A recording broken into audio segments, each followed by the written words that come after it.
In this video, you will learn how to set up different visualization modes for material classification. The bar graph visualization mode and application information are pre-activated.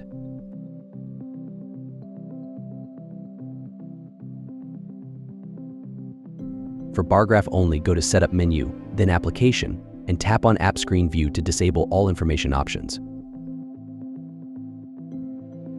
Save the settings and go back to the main screen to see the new visualization changes.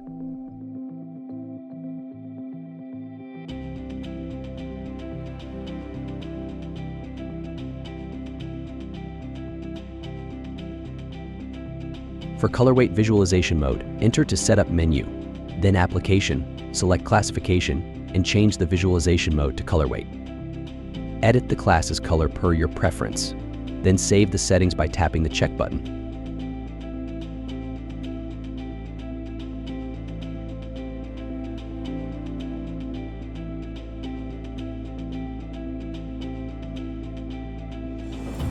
Go back to the main menu and recall the material from the material table to see the new Colorweight visualization mode.